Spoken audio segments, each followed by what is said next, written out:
Olá, estamos iniciando mais um programa Momento Tecnologia, programa da Associação dos Engenheiros e Arquitetos de Osasco.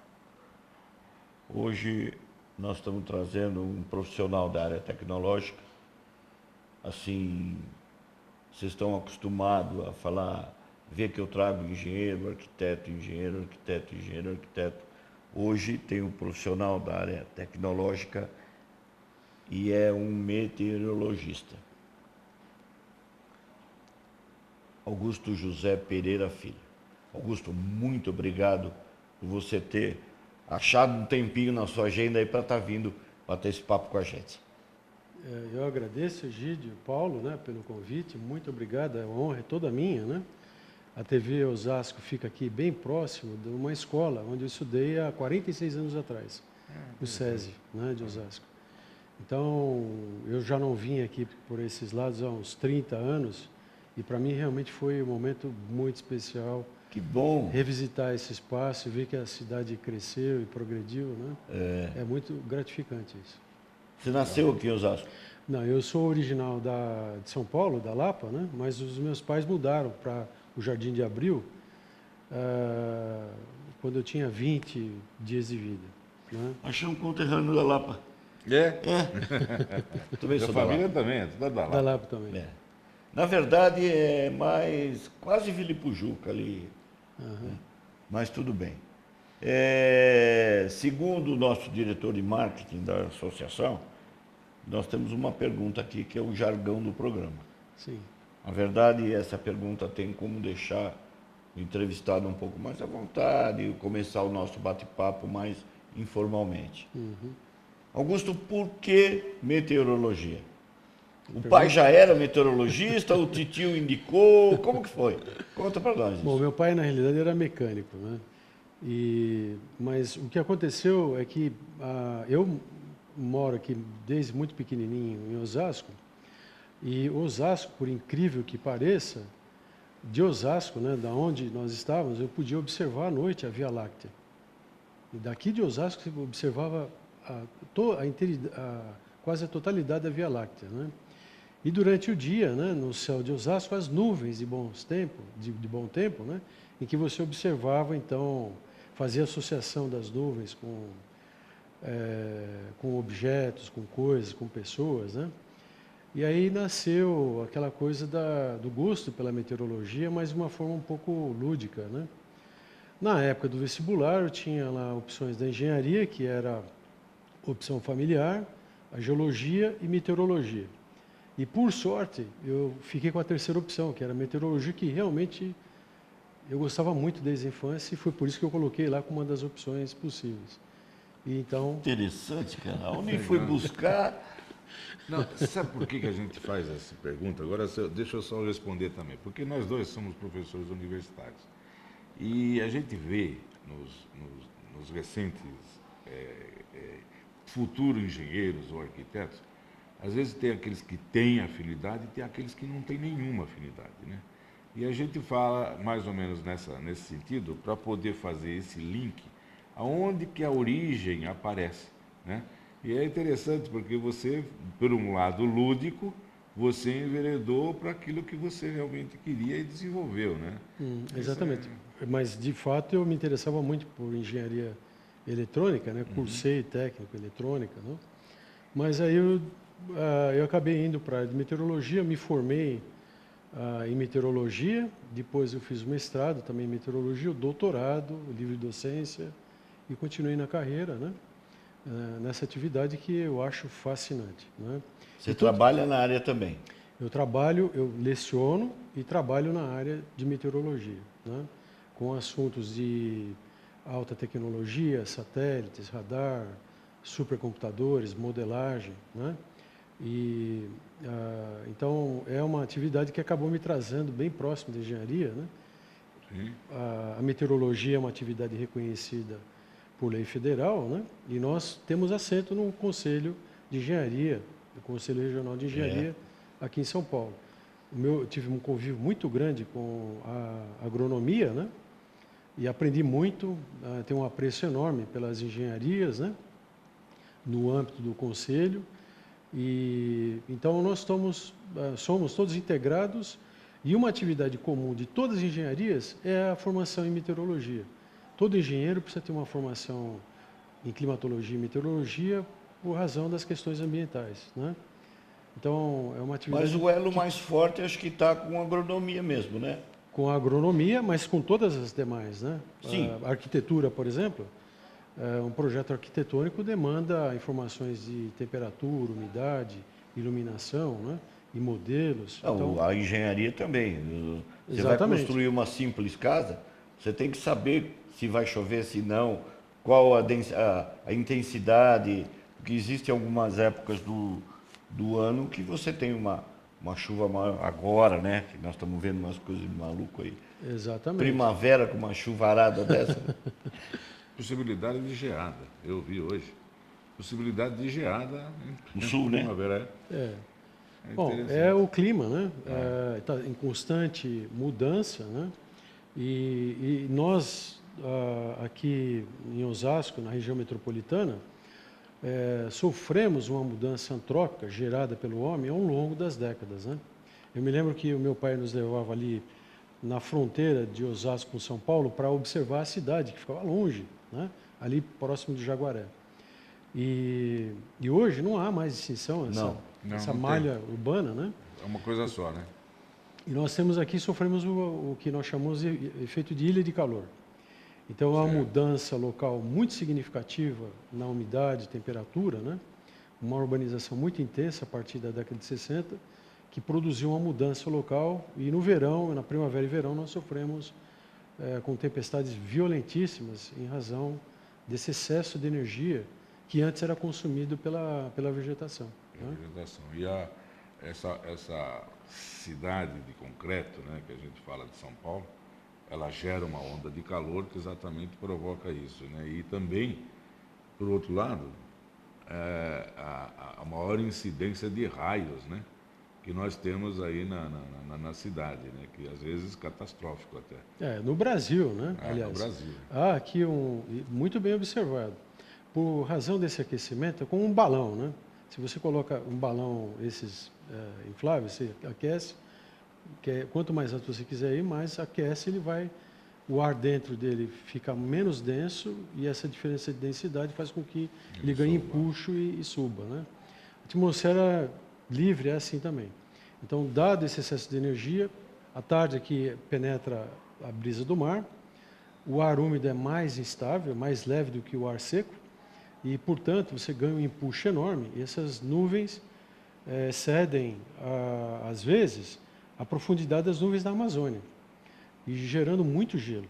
E é o gelo que produz essa separação de cargas dentro da nuvem e depois as descargas atmosféricas. Descargas entre uma nuvem. A superfície, e a nuvem e a superfície, e entre as nuvens também, né? Então, São Paulo é uma área, a região metropolitana de São Paulo, uma região de alta densidade de descargas atmosféricas, de granizo, e de problemas diversos, como o vento intenso, né? E aí, outros. Aí acaba fazendo aquele link que você estava falando com a engenharia, né? Porque quando você vai fazer uma proteção de uma construção, você tem que estar muito bem baseado nisso aí. Exatamente. Né? É interessante até porque, Gideon, eu até ouvi outro dia a respeito disso, estava lendo, que em torno de 40% do sistema de proteção de raio na cidade de São Paulo estão falhos. Não tem a manutenção periódica, aquela coisa toda, então corre mais riscos. Às vezes a gente pensa que está protegido e não está. Eu li isso num artigo da engenharia que me chamou a atenção. Perigo, hein? Perigo grande. Uhum. Bom, na cidade, em São Paulo, por exemplo, que tem lá mais de 33 mil prédios, mesmo que alguns não tenham um sistema de para-raios adequado, protege, o outro lado ainda protege, né? Tem o efeito ponta, mas o risco maior é em área descampada, aberta, né? Onde a pessoa às vezes quer se proteger, acaba servindo ela como para-raio, né? Para o link com a descarga atmosférica. Então, mas os problemas mais graves aqui têm a ver com o excesso de chuva, que por razão do escoamento superficial, né? A água que escoa na superfície antes escoava muito pouco, a água infiltrava, agora a água ela escoa superficialmente, ela vai para as áreas mais baixas, causando alagamento, ou então para os rios e córregos, causando inundações, enchentes e inundações, né? E quando as vias, a marginal, por exemplo, Tietê, fica cheia d'água, então, como é uma artéria, o trânsito todo eventualmente acaba parando e causando um transtorno e perdas inimagináveis, né? Aqui em Osasco nós temos um fato bem característico, né, que é o braço morto do Tietê aqui no Oxidari, que faz a ilha do Oxidari, né? E perguntam várias vezes para a gente, e a solução? Solução, se a artéria, que é o rio Tietê, tiver num nível maior, ela não vai desafogar nunca os 2 canais que estão lá, porque era o próprio braço, era o rio Tietê que fazia, meandro, né, do Tietê. Que fazia essa parte. E, então, nós vamos ter esse problema cíclico e com bastante tempo aí para a solução, porque a solução é o rio, né? Não o braço, né? Então, aí complica mesmo, complica e infelizmente, a nossa parte habitacional, às vezes, constrói onde não deveria ser construído, né? Esse que é o grande perigo, porque a gente vê inundações aí, famílias sendo desalojadas, né? Afogadas aí, doenças, né? Pois é, essa questão dos meandros é muito importante, né? O Tietê e o Pinheiros, eles meandravam e foram retificados, né? Para aumentar a declividade, portanto, escoar mais rapidamente a água, né? E diminuir o percurso. Isso funciona muito bem para situações de chuva não tão intensas, mas para muito intensas gera um problema sério, que é a alta energia, e é muito mais destrutiva, né? E os rios têm uma lógica para meandrarem, né? Eles diminuem a energia e aumentam a capacidade de armazenamento. Só que isso também sobra menos área para a construção. Então, confinaram o rio, né, a uma linha reta de alta energia, e aí as marginais passando ali, e o resultado é que vai eventualmente haver problemas, né? O caso mais emblemático é o dos norte-americanos, o Mississippi. O Mississippi era esse que meandrava, era violento, né? Os maiores rios do mundo.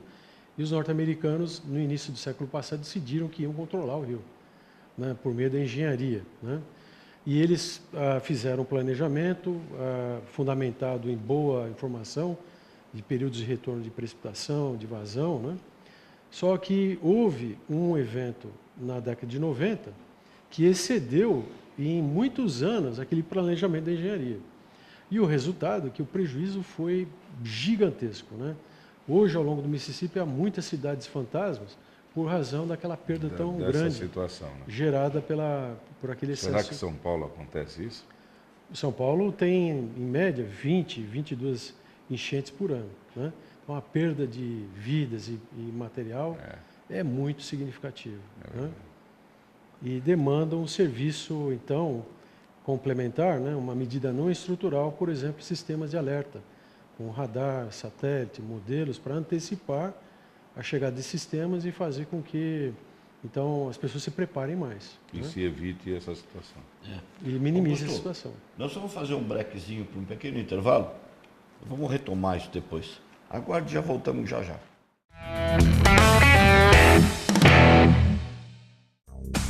A Caixa de Assistência dos Profissionais do CREA, Mútua São Paulo, traz muito mais qualidade na sua vida, com muitos benefícios e vantagens para você se associar. Empréstimos com taxas competitivas, Equipa Bem, crédito agrícola, construa já, aquisição de veículos, auxílio empreendedor, férias mais, garante saúde, Educatec, entre outros. Entre em contato e seja um sócio contribuinte. Mútua São Paulo, Caixa de Assistência dos Profissionais do CREA. Muito mais qualidade na sua vida.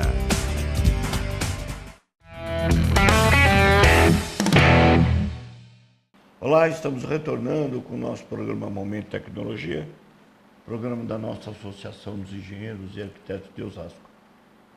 Eu quero fazer a recomendação para vocês, como de hábito do nosso programa, caso haja a necessidade da contratação de um profissional da área tecnológica, exija desse profissional a sua ART. A anotação de responsabilidade técnica é o melhor seguro que você pode contratar para esse serviço. E quero recomendar a você também, profissional, quando do preenchimento da sua ART, no campo 07, coloque o código 038 ou mencione cidade de Osasco. Você estará contribuindo para a nossa associação e esse recurso fatalmente vai estar voltando para você mesmo. Muito obrigado. E agora vamos retornar aqui com o Augusto, que legal esse negócio. Tem umas novidades, né? Esse negócio. Eu nunca tinha imaginado na retificação de um corpo d'água. Eu sempre vi a melhoria só. O aumento da velocidade, o escoamento mais rápido, né? E agora você falou no armazenamento, né? Porque o meandro, ele tem uma capacidade muito maior de armazenamento. Exatamente. Né? Mas é mais lento, né? Eu antes queria agradecer pela recomendação. Eu vou colocar 38 da próxima vez. Que né? bom! Na minha RT, né? Que deve ser preenchida pelo profissional, né?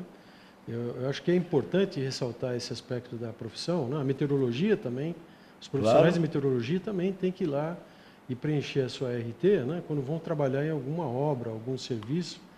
É muito importante, é uma garantia para a sociedade. Exatamente. Uma garantia de qualidade certificada pelo governo federal. Né? E pelo nosso conselho. Exatamente, Conselho de Engenharia. Mas então, essa filosofia ou essa tecnologia, né, ela funciona muito bem até não chegar àquele volume de precipitação que excede o período de retorno. Essas obras urbanas, de drenagem urbana, elas falham da ordem de 2 a 5 anos. É projetado para falhar mesmo. Porque senão as obras ficariam muito caras, né? E aí tem cursos principais que aí você quer um período de retorno maior, como o Tietê, 100 anos. Essa calha de Tietê foi projetada para um período de retorno de 100 anos, só que com a urbanização, a quantidade de água que escoa superficialmente fez com que o período de retorno caísse de 100 anos, ou seja, para a ocorrência de um evento a cada 100 anos, caísse para 20 anos, em torno de 20 anos. Então, essa obra já é ultrapassada por razão das mudanças que ocorreram na drenagem, na micro e macro drenagem aqui da bacia do Alto Tietê. E tem uma particularidade, né? Essa bacia nossa aqui, Alto Tietê, ela é de lixo-viação, né? Porque ela tem muita poeira, muita sedimento fino no ar. Então tudo isso também vai para dentro do rio. Então Areia. As pessoas direto, colocam lá nas suas obras de maneira inadequada, depositam na calçada a areia, por exemplo, ela com a chuva ela escorre para o sistema de água pluvial e vai parar e vai causar assoreamento, redução da capacidade de escoamento do rio, né? E aí problemas graves. Né? a gente percebe, né, andando nas marginais, quando está uma certa estiagem, né, quando ele abaixa, fica aquelas ilhas, né, no meio do rio, são exatamente o assoreamento que já está ali. Na verdade, a contribuição vem de várias áreas, né? Hoje é muito normal você ver em qualquer lugar aí o pessoal, o habitante, né, usando a vassoura hidráulica, né, a mangueirinha, aí aquilo vai para o bueiro, do bueiro vai para as galerias e das galerias vai para o rio e vai acumular. Exatamente. Quando não fica e já obstrui logo a galeria e o bueiro, né? Porque essa vassoura hidráulica, né, ela magicamente faz com que o lixo desapareça, né, da boca de lobo, né? Mas ela tá eventualmente vai encontrar... Ele vai no escondido, né? Ele vai parar lá no meio do Pinheiros, ali perto da cidade. É a mesma coisa que pegar a vassoura e varrer para baixo do tapete. É isso que, na verdade, faz. Mas a meteorologia hoje é sinônimo de alta tecnologia e lucratividade, né? Então, foi citada aqui a agronomia, talvez seja a área uma das mais importantes. Eu diria mais perto, né? A agronomia e recursos hídricos, né? Você vê essa crise medonha que nós passamos aí em 2014, 2015, com a seca, né? A seca é uma realidade nossa, né? De tempos em tempos, há secas extremas. Eu me lembro aqui na década de 60, uma seca, acho que 63, 64, associada a um fenômeno de El Niño, depois eu fui descobrir mais tarde, né? Mas aquela seca foi causada por um fenômeno que estava acontecendo no Pacífico. E você sabe que naquela época faltou até bebida aqui em Osasco, né? Por razão da seca. Por falta de d'água. Mas a cerveja é feita de água. A cerveja faltou também, né? Então, essas aplicações de meteorologia, tanto de tempo como de clima, né? Tempo é coisa mais de curto prazo, de hoje para amanhã, por exemplo, e clima é de meses, né? Hoje a meteorologia oferece uma cesta de produtos e serviços que vão desde muito curto prazo, meia hora, uma hora, a questão das enchentes e das inundações, até vários meses no que se refere a recursos hídricos e também à agricultura, né? A agrometeorologia é uma atividade muito importante. O PIB brasileiro é composto de commodities, né, que perfazem 35% do PIB brasileiro. Então, e é uma atividade que é fortemente afetada uma fatia grande, por né? secas, chuvas excessivas e com a informação... Granizo no sul, por exemplo, e que podem reduzir a perda a partir de uma informação adequada. O Brasil não incluiu ainda a meteorologia na Constituição brasileira como responsabilidade do Executivo e, por causa disso, há órgãos federais que lidam com esse assunto de forma fragmentada, né? No que se refere à meteorologia. Nós temos o Instituto Nacional de Meteorologia, também temos o INPE, agora o CEMADEM, né? Então, são que tentam cooperar, mas não há um arranjo constitucional, uma lei que determine o modo de operar integrado, né? Otimizando os sistemas que existem para prover serviços para a sociedade. Então, esse é o nosso maior problema hoje, é não ter lá na Constituição um norte, né, que determine a organização de um Sistema Nacional de Meteorologia, que vem desaguar, por exemplo, aqui em Osasco, né? O município acaba tendo que ter um esforço independente, às vezes, para prover informação e resolver problemas urgentes da população no que se refere a macro e micro drenagem do município. Inclusive afetando até a saúde, né, da população, porque em função dessa situação hídrica, né, ela acaba, e o calor, aquela coisa toda acaba enveredando. Eu estava vendo hoje de manhã exatamente uma reportagem sobre já o combate da dengue que está para vir. Eu ia falar justamente disso. Das doenças que são transmissíveis hidricamente, né? Exatamente. Esse é um excelente exemplo. Há uma pesquisa da qual nós participamos, desenvolvida na Universidade Federal do Rio de Janeiro, que mostra a dinâmica da propagação da dengue a partir da chuva e da temperatura. São as duas coisas. Precisa ter chuva, só que a chuva ela não pode ser muito intensa. Ela tem que ser uma chuva, senão ela lava a larva, né? E também a temperatura tem que estar num nível elevado para que ela tenha... Quente e úmido. Quente e úmido, né? Então, é possível antecipar os focos de dengue, né? E saber como é que ela vai se desenvolver. Fazer um combate preventivo. Exato. Né? E não começar quando ela já se desenvolveu, porque já é tarde demais. E ela tem uma resistência, né? Esse mosquito tem uma resistência enorme de meses, né? A extremos do tempo. E ele é multitarefário, né? Porque não é só a dengue, agora ele traz zika, chikungunya, tudo que ele tem direito. Na verdade, é uma mutação automática, né? Porque como existe a mutação para o bem, existe também para o mal, mano. Exatamente. Ou você... isso é controlado assim, muito de perto pelos laboratórios, com o antibiótico, por exemplo. Quando foi inventada a penicilina, aquilo era o top, né? Curava qualquer coisa. Depois o vírus foi se acostumando, a bactéria, não sei o quê, e aí tiveram que desenvolver outro. A mesma coisa é o mosquito. Nós estávamos falando aqui da importância de haver um profissional qualificado trabalhando para as coisas que a gente tem interesse em desenvolver. A medicina é a mesma coisa. Se a pessoa ela faz um uso inadequado de um medicamento, na agronomia, o receituário, a receita para o trato da agricultura. Exatamente. Se o agricultor ele não faz o uso de um profissional qualificado, ele vai fazer um uso inadequado e, portanto, vai afetar a produção dele e, em geral, de forma negativa, né? Que vai afetar o Então, fator na área de econômico medicina também né? aconteceu. A pessoa faz o uso inadequado num período mais curto ou mais longo e acaba o vírus tendo a chance de se adaptar e multar, né? E causar problemas. Exatamente. Né? Legal. Eu acho o seguinte, né? Interessante. Antigamente, a gente tinha aquela observação, às vezes ouvindo no rádio, né? Agora, hoje, a tecnologia avançou e muito e favorável. Mas antigamente se perguntava, vai chover ou vai fazer sol, né? Aí o cara do rádio abria a janelinha e olhava e falava, vai chover, né? Ele falava, era essa a informação que ele tinha. Hoje não.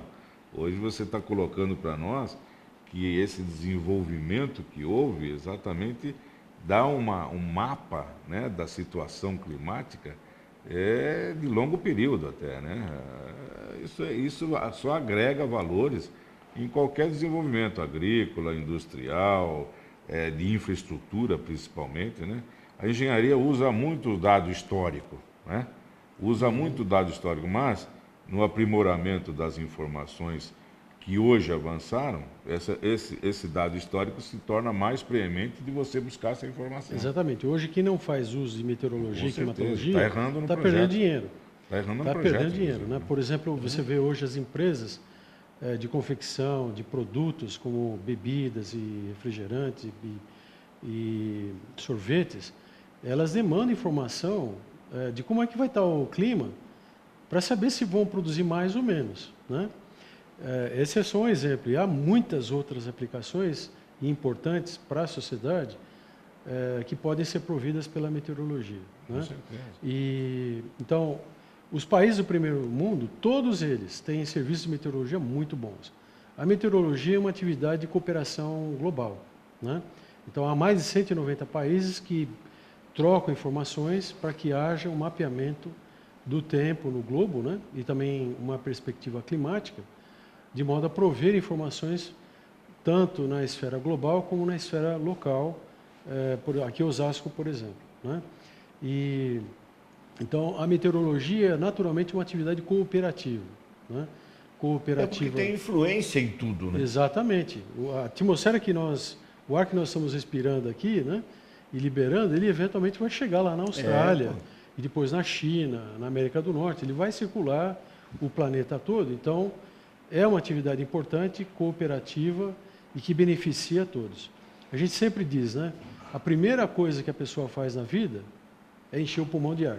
Exatamente. E a última coisa que ela vai fazer é liberar esse ar. É verdade.